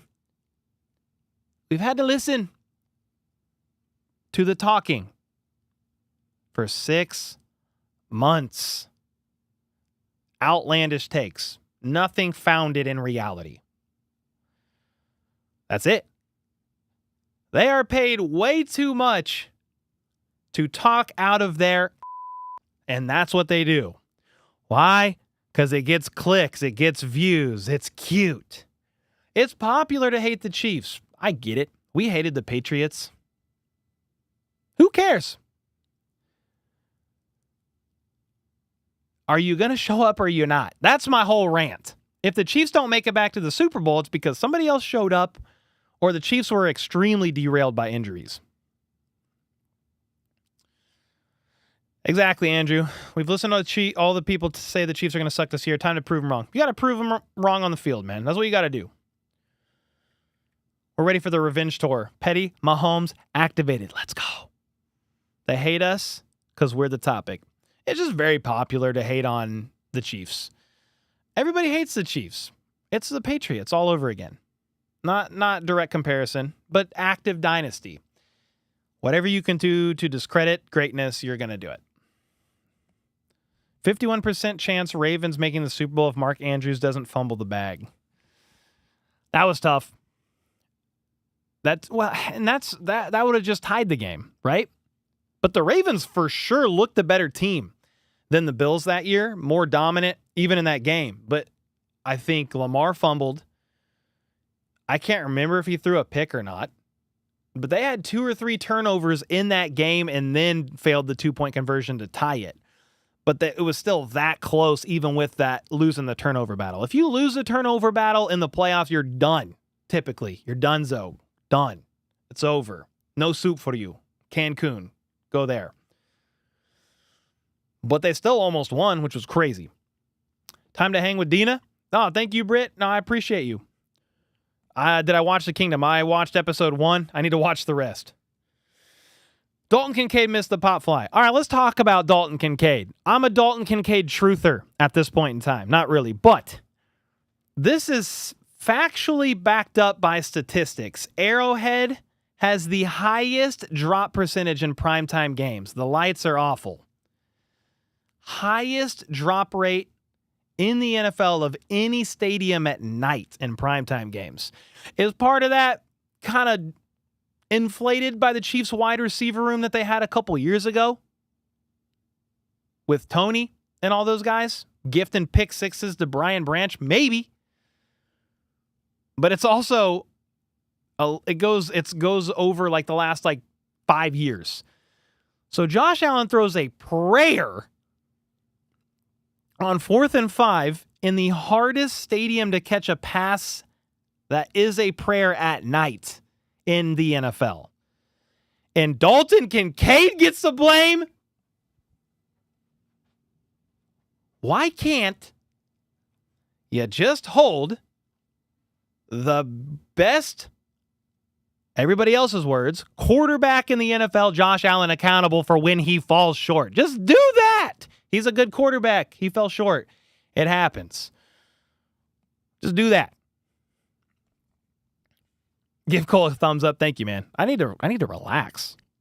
When I have this and the ability to pace, I just take things up a notch. Now, could Dalton Kincaid have caught that pass? Yes. But that was not an easy pass to catch. It wasn't a Mark Andrews 2-point conversion right in the gift basket. And people said Lamar could have threw that pass a little better. I mean, okay, maybe. But you're Mark Andrews, brother. Catch the ball. Creflo Dollar. What are we talking about Creflo for? Can't make every throw. No, exactly. And that's going to sound like I was hating on Josh Allen. I think Josh Allen's a great freaking quarterback, man. I think he's QB2 in the NFL. I like watching him a lot. He likes to flop. That's funny. But he's a really good quarterback. Mike, thanks so much for the membership, man. Who would you take first overall from the most recent draft? I don't even remember who went top 5, to be honest with you. I'd have to look it up. But give me the best offensive lineman in the draft and take him. Even though I think Josh Simmons is arguably the steal of the draft so far. Buck and Bob with the 5 gifted. Some guys in here yelling Tom Brady is the GOAT. I mean, dude, the guy has 7 rings. That doesn't offend me. What are we talking about here, dude? I think Mahomes has had the greatest trajectory of any quarterback in NFL history in his 7 years or whatever it's been as a starter, but we need to see. I think Mahomes is already top 3 all time, but we need to see how the next 10 years go. Can Mahomes stay healthy year in and year out? Can he play at a high level? This computer is like asleep. It's like, dude, it's time to go to bed. It's 10:11. Can Mahomes continue playing at a high level? And can he get a couple more rings? And I know what they're going to say. Well, Mahomes never beat Brady in the playoffs. Okay, so I guess Eli Manning's the freaking GOAT.